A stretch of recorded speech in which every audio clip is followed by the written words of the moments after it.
जय श्री राम। रघुवंश की कथा सुनाऊंगी। राजा आज की। राजा रघु हुए तो उसका नाम रघुवंश हुआ।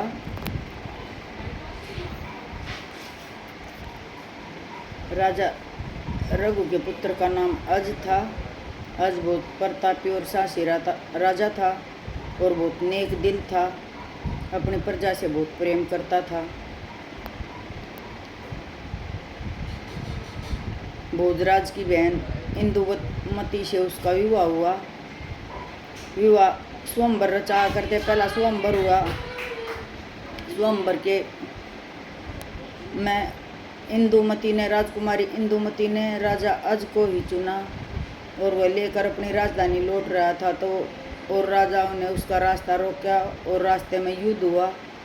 युद्ध में राजा अज ने सबको पराजित किया और अपनी राजधानी में आ गया।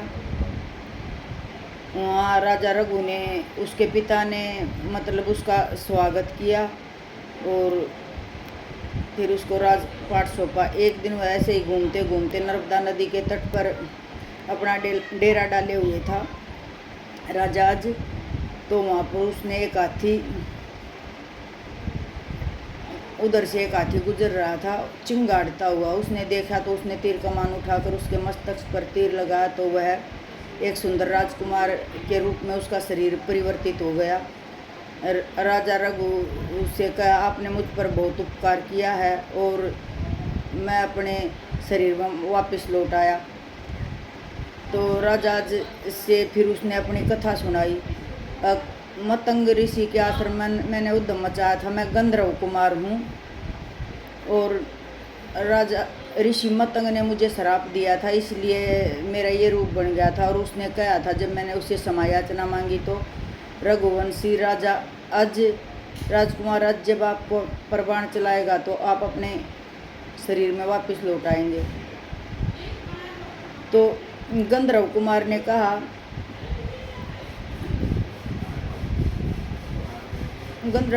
ने कहा, मेरे पास एक सम्मोहन शस्त्र है, मैं उसे आपने मेरे पर बड़ा उपकार किया, मैं उसको आपको देना चाहता हूँ। राजा अज ने बहुत मना किया पर वो गंधर्व कुमार बोला, आपने स्वीकार करना ही पड़ेगा, आपने मुझ पर उपकार किया है तो आपने भी। उसने नर्मदा के तट को पानी को आचमन लेकर पूर्वमुख होकर उस शस्त्र को लिया और गंधर्व कुमार ने वो शस्त्र राजा अज को दे दिया।